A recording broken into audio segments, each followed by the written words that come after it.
All Cars, a copyrighted program created by Rio Grande. Los Angeles Police calling all cars. Attention all cars to broadcast 256 regarding a murder. No description of suspect. Used brick as a weapon. That is all. Armand.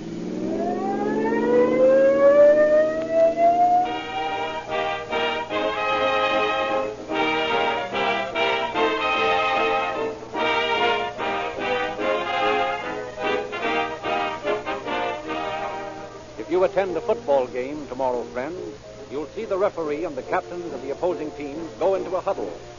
The fellow in the black and white striped blouse and white monkey pants tosses a coin into the air and, pointing to one of the captains, says, "Call it. Heads.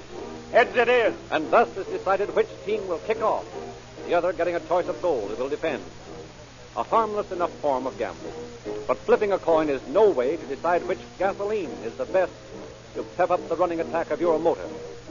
If you listen to those who hit the line hardest and thus know the most about the game, the drivers of police cars, fire engines, and ambulances, you know that Rio Grande Crack is the all-around gasoline that delivers the goods for more public-serving emergency equipment, wherever it is sold, than any other brand. Tens of thousands of motorists, too, like the way Rio Grande Crack charges the instant the ball is snapped, gets out in the open with the speed of the wind. If your machine hasn't been clicking, friends, better sign up the all-time, all-American Rio Grande Crack to play on your team. It's the most highly endorsed gasoline sold in the West. Now it is again our pleasure to present Chief James E. Davis of the Los Angeles Police Department. Chief Davis. The man whose story we are to hear tonight was not a man in the legal sense. He was only a boy. Yet such was his reputation that the sheriff of the parish in which he was born wired me that only death would stop his career of crime.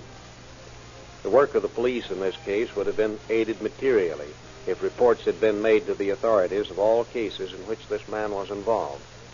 But many persons, thinking him to be a harmless prowler, allowed the suspect to go unmolested until his actions became so violent that they could no longer be ignored. By that time, he had committed 3 murders and had escaped.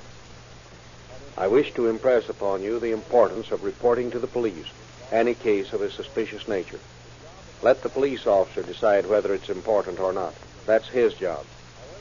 The conclusion of the story I shall reserve for the end of the program.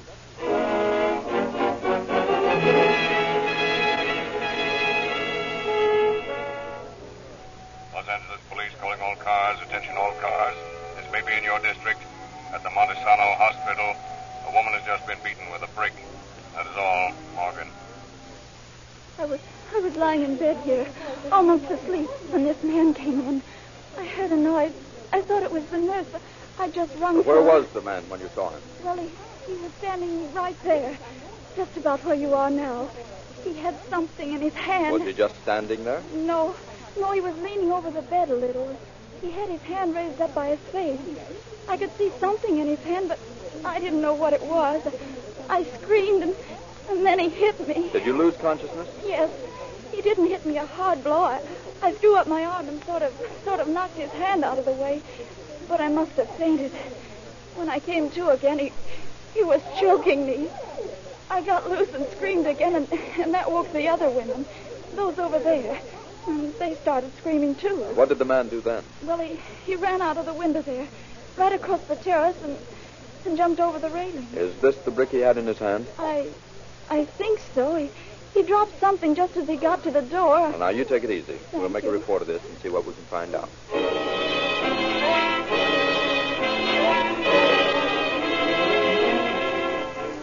Los Angeles Police calling car 12. Car 1-2 at 103 West 4th Street. Investigate the trouble. Call an ambulance if needed. Morgan. Right this way, officers. There's room right in here. Is this the woman that got beat up? Yes. She looks like she's pretty badly hurt. Sure. Run in here, boys.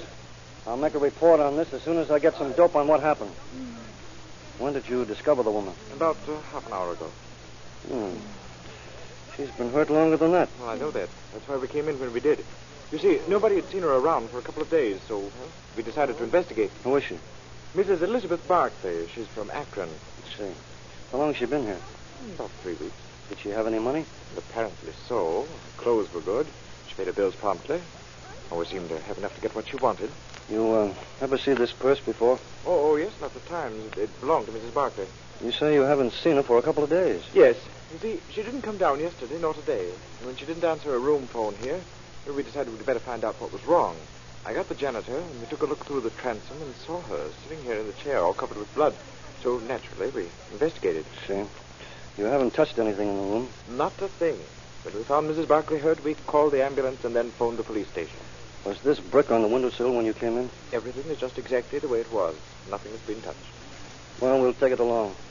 No chance of getting any fingerprints off it, and it's a cinch we'll never get any prints off that windowsill. We'll keep in touch with you and let you know if anything comes up. And by the way, nobody saw any strangers loitering around here, did they? No.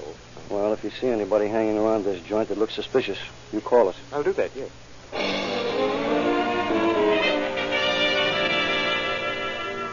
12 days later, a guest in a downtown hotel reported, When my wife and I woke up this morning, our window was open. My wife's purse was lying on the fire escape. There was a brick lying right beside it in a hat. It had a label in it from a hat store in Green Bay, Wisconsin. 2 days later, as the chill February dawn broke, Miss Jones! Miss Jones! There's a fellow trying to get in my window. He's got a brick in his hand. Help! Help! 14 days later, on March 12th, Mrs. Valdez, are you up yet? That's funny. Mrs. Valdez, it's the morning paper. Something must be wrong. Mrs. Valdez, are you all right? Well, guess I'll try the door. Oh, du lieber, she's dead.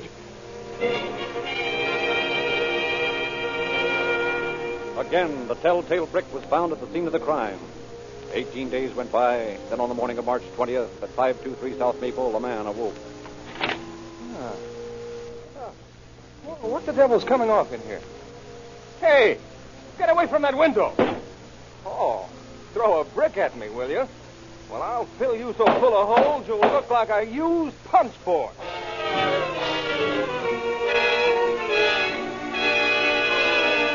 But the early morning hours had affected the aim of the awakened sleeper, and once more the brick-wielding criminal had escaped. Then on the morning of March 27, at 1026 Ingram Street, a telephone rings insistently.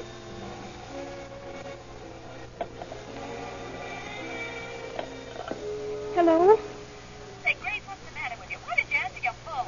I can't. I'm hurt. Something's hit me in the head. I'm all bloody. Call the police.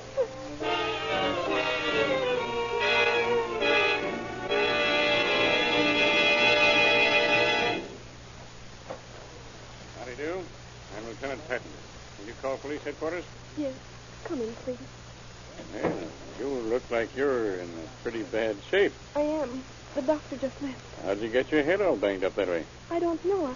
I was lying in bed, and I kept hearing the phone ring, but I couldn't answer it. Finally, I managed to get enough strength to pick up the phone, and there was a friend of mine, and I had to call the police station because I found out that my head was bleeding pretty badly. Yeah? How'd you get hurt? I really haven't the slightest idea, though. I must have been hit with this brick. It was lying on my bed by the pillow. Oh, one of those cases, huh? Is there an outside window to this apartment close to the ground? Why, the bathroom window opens onto an alley, and there's a high fence right under the window. Mind if I take a look at it? No, I'll show you. Anything missing in the place? Yes, I lost a wristwatch and my purse. Here's the bathroom. Is that screen the same way it was when you came in here first? Yes, sir. Nobody's touched anything. Well, here's a greasy fingerprint on the windowsill. Where? Right there. Don't touch it. Let me get a good look at that. What are you doing? Smelling of it? Yeah. Unless I miss my guess, the man who made this print is a car washer. Now, look. Don't bother anything. Don't touch anything. And don't clean anything up until I get a fingerprint man out over here. The way I feel now, I'll never clean this place up.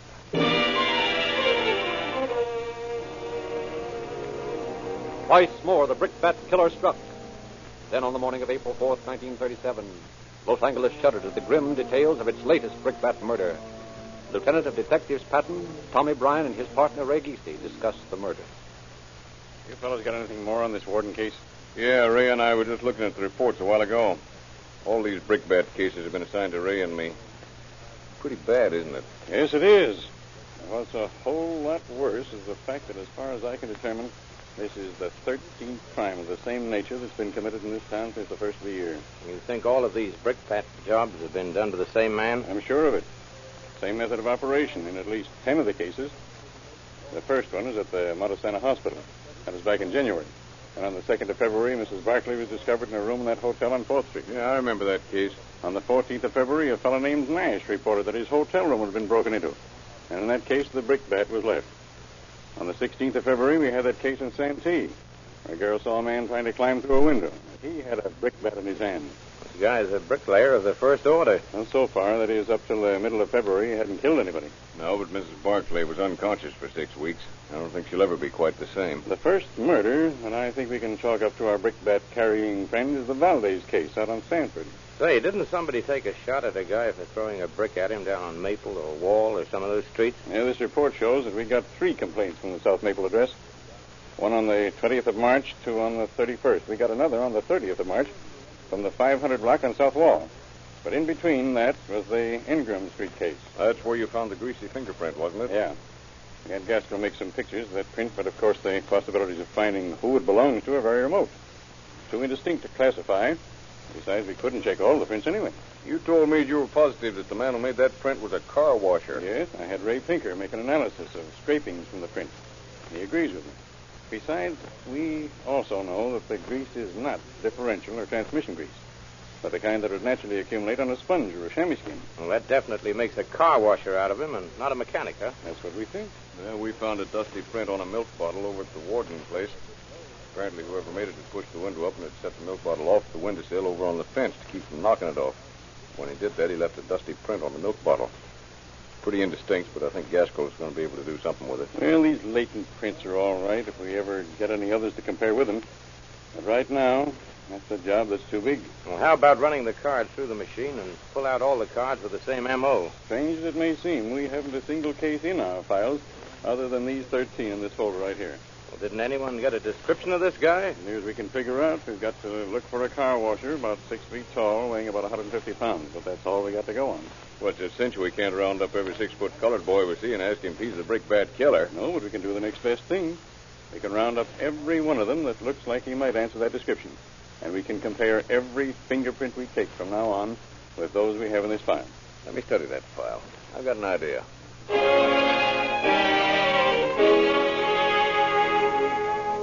Acting on a suggestion from Lieutenant Bryan, all city employees whose work might bring them in contact with the kind of grease shown in the chemical analysis of the fingerprints were brought in for questioning. Their fingerprints taken and compared with the prints found at the scene of the crime. Thus every man was eliminated and all suspicion removed from him.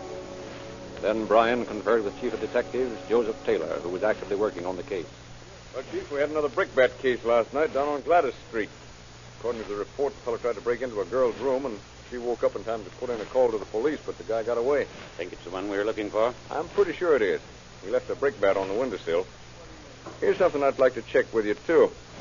I've tabulated the number of times these attacks have been made, and I've tried to determine if there's any sequences to days, but apparently there isn't. Yeah? What have you got? 4 on Sunday, 2 on Saturday, 2 on Wednesday, 3 on Tuesday, and 2 on Monday. Well, apparently there's no pattern there. No, but I've found that it averages 1 attack every 6 days. That is in the periods when he's active. Now, this is the 17th. I figure he'll strike again about Wednesday of next week. All right. What do you want to do? I want every available man and every car that you can spare, and let's cover the district from 1st Street at least to 10th and from Figueroa to Central. That's going to take a lot of men. I know it, but we've got to catch this guy before he kills somebody else. All right. And if we haven't got enough men to cover those districts, we'll get them.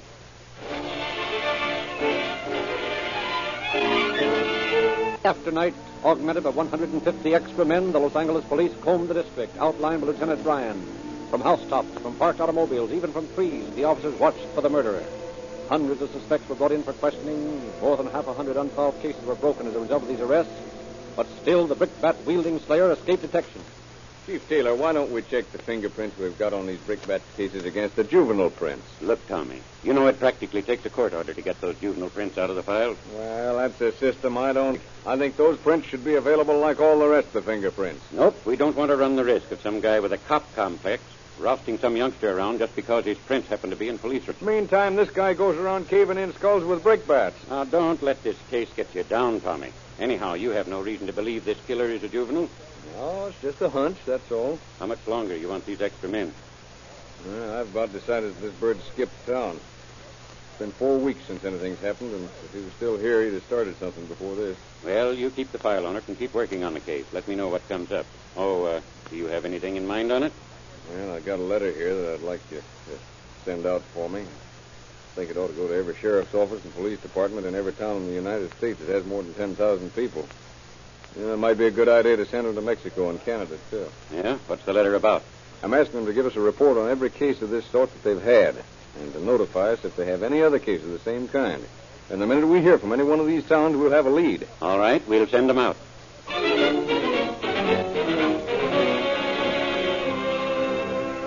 Although the case of the brickbat slayer apparently was closed and newspapers no longer heralded the exploits of the killer, Lieutenant Bryan kept the case in his active file. Every person arrested who even remotely resembled the suspect had his fingerprints taken and compared with the latent prints on file. Then from Chicago came a letter which Bryan discussed with Chief Taylor. Well, Chief, I just got a letter from the Chicago police that convinces me the man we're looking for came from Chicago. That's so? What does it say? Yeah, it says that. Replying to your letter regarding brickbat murderer, we received a report from E. Richards of the Hotel Devonshire on the morning of June 29th, 1936. Mr. Richards, my mommy's bloody all over. You better go up and see. I want my grandma. I don't want to stay here anymore. Oh, now, Jimmy, your mother's all right. A little boy like you shouldn't be up so early. I tell you, my mommy's hurt. A man hit her with a brick. Gee, I don't want to stay here. Well, all right. Come on, Jimmy. Let's take a ride up in the elevator. We'll see what's the matter. No, I don't want to. I'm afraid. You didn't sleep with your clothes on, did you, Jimmy? No, I put them on this morning. Oh. Well, surely if your mother's been hurt as badly as you say, you wouldn't have stopped to dress. But I tell you, she's hurt. Did you lock the door, Jimmy, when you came out? No, sir. It's unlocked. Well, let's go in. No, I don't want to. I'm afraid. There's nothing to be afraid of. Uh-oh. Jimmy, didn't you hear anything during the night? Yes, I woke up in the night. It was real dark. I saw a big man standing over the bed, and he was hitting my mommy with something all wrapped up. Didn't you do anything? Yes, I said, hey, you let my mommy alone. Well, did he quit? No, he said for me to keep quiet. He said he was a doctor, and he was fixing my mommy's ear. Oh. And after a while, he went over to the dresser there, and then he left. And I went back to sleep, and that's all I saw till I woke up this morning. The letter goes on to say that there were a lot of fingerprints around the place and that on the mirror, the killer had written with lipstick the words Black Legion Game. Weren't they having a lot of trouble there with the Black Legion about that time? Yes, and I have an idea that the mirror writing was just a red herring trick. Did they check the boy's story? Yeah, and apparently he stuck to it because they made a couple of arrests, but they never pinned the murder on anybody. But, Tom, this happened before our own cases. Yes, I know it did. The way I figured is this. The fellow who did that job is the same one we had out here. Well, that gets us nowhere. That's right. Except the only thing to do now is to watch for another case like this in Chicago and then get on the job quick. Because I got a hunch that if he came from Chicago, he's going back there. And it's a cinch he won't be able to resist that brickbat mania of his very long.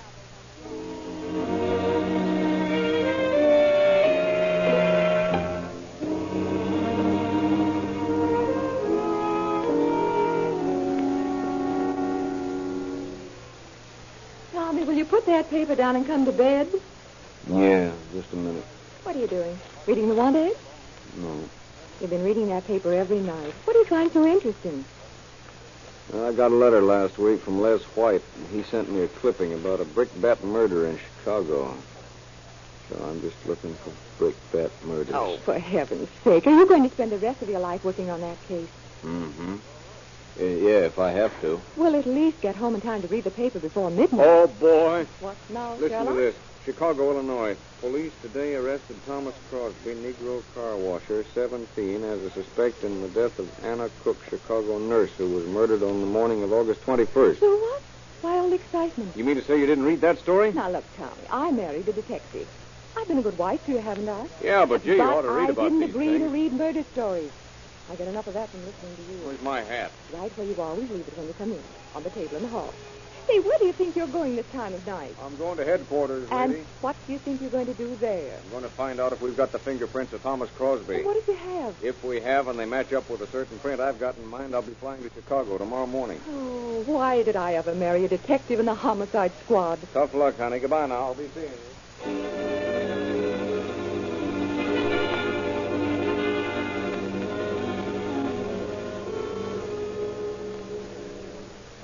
Hey, Gaskell.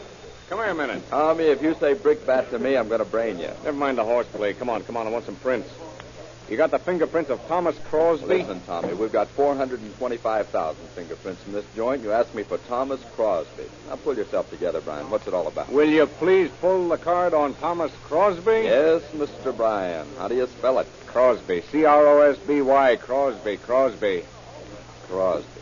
What's the first name? Oh, for the love of... Thomas. Thomas Crosby. Yes, Mr. Brian. Yeah. There you are. Thomas Crosby. He's a juvenile, 17 years old, picked up in 1937 for vagrancy. 5 feet 11 inches tall, weighs 150 pounds. Was he picked up in the night or the daytime? What difference does it make? Well, if he was picked up at night, his prints weren't compared with those we've got in our files. This cockeyed idea for protecting some of these juveniles is beginning to get in my hair. Well, my friend, I'm afraid that the prints are in the juvenile file and you can't see them till morning. All right. Do me a favor, Gaskell. Remember those prints we got from Chicago on that castle case? You mean the woman that was killed in the hotel with the little boy in bed with her? Yeah, that's the one. Sure, I remember. They're in the file. Hello, Tommy. Oh, hello there, What are you Captain. doing down here this time of night? Captain Doyle, you're just the man we need. And so? How come? Look, here's a card on a kid named Crosby. Radio singer? No. Brickbat Slayer. That's so? How do you know? Well, I don't.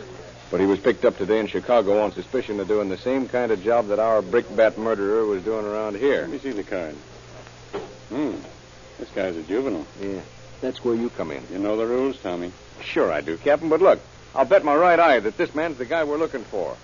Give me a break and unlock the file, and let's compare these prints, will you? There's going to be a whole lot of trouble if you're wrong on this, Brian. There's going to be a whole lot more trouble if I'm right and we don't do it. Well, there's a point to that, too. Come on, let's go. Well, I hope this works out. You've been putting a lot of time in on this case, haven't you?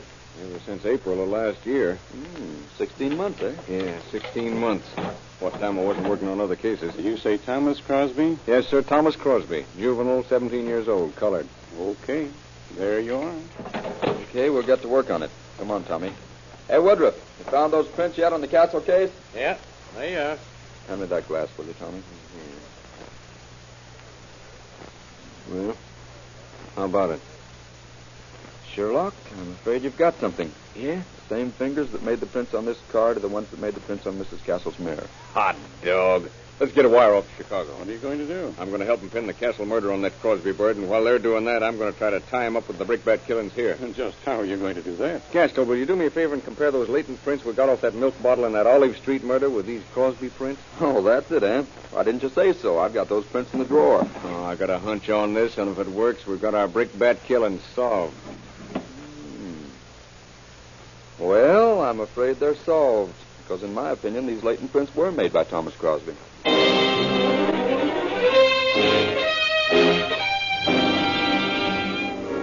Lieutenant Bryan phoned Chicago the discovery made by the Los Angeles police. Next day, Lieutenants Gaskell and Bryan left to question the suspect. In Chicago, they were met by Captain Crane. Hello, boys. Sorry to keep you waiting. Yeah, we'd begun to think you'd forgotten our appointment. Well, you know how things are. Everything's upset. It's a pretty important case to us. Well, it isn't exactly a parking ticket to us. Oh, pardon me. This is Lieutenant Gaskell, our fingerprint man. Glad to know you. He's the man who made Crosby's prints on the Castle case. Yeah. Nice work, Lieutenant. Thank you. Hey, Chief, let's get down to cases. Just what's the runaround all about? We've been here 2 days and we haven't been able to talk to Crosby yet. What's the answer? Well, frankly, we've been trying to clear up some more of our unsolved cases with Mr. Crosby. However, he's right here in the next room. If You boys are ready. I think we can talk to him. Well, I'm ready anytime you are. Okay. You want to take a statement? Yeah, if you don't mind. Not at all. You can use the same stenographer who's working with him now. Crosby, here's some boys from Los Angeles. They want to talk to you. Listen, Copper. I told you my name was Nixon.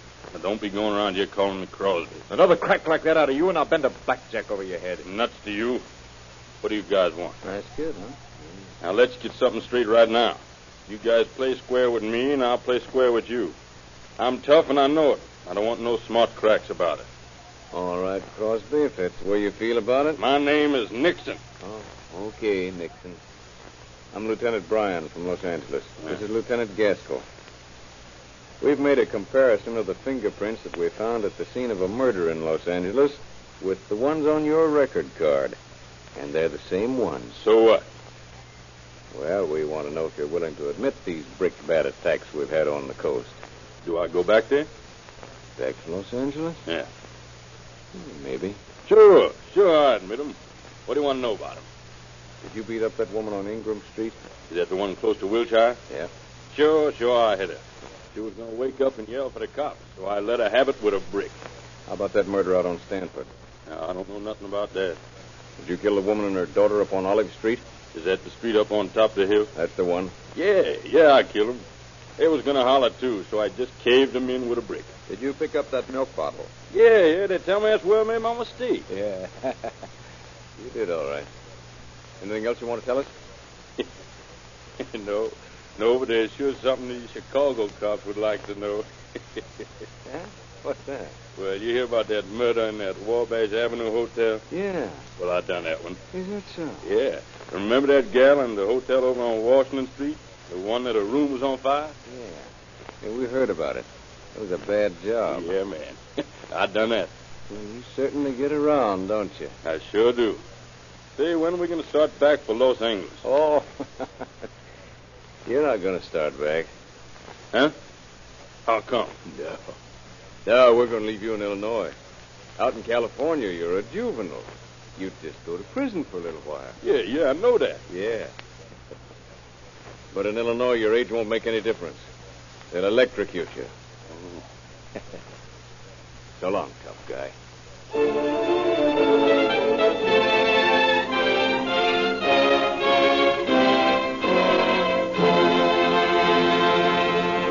In just a moment, Chief Davis will give us concluding facts regarding our program. But while he's coming to the microphone, may I suggest the best safeguard you can give your motor is Reolube, the newest and finest motor oil sold in the West.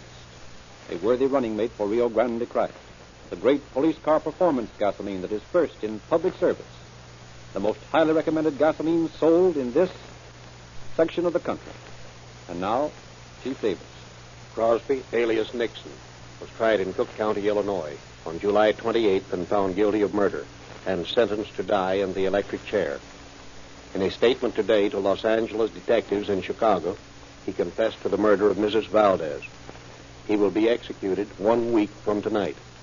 Companions, which he had implicated in later statements to our officers, have been apprehended and will be brought to justice.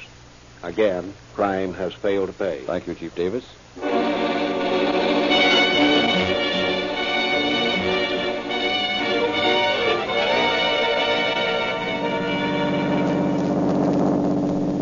Los Angeles Police calling all cars, attention all cars to cancellation of broadcast 256 regarding a murder. Suspect in this case is now in custody. That is all. Armand.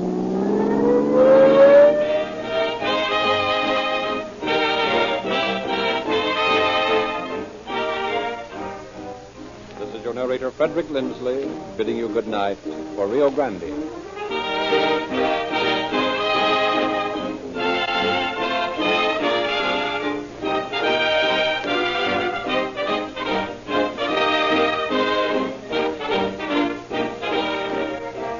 Next week at this time, Rio Grande will present The Case of the Swollen Face.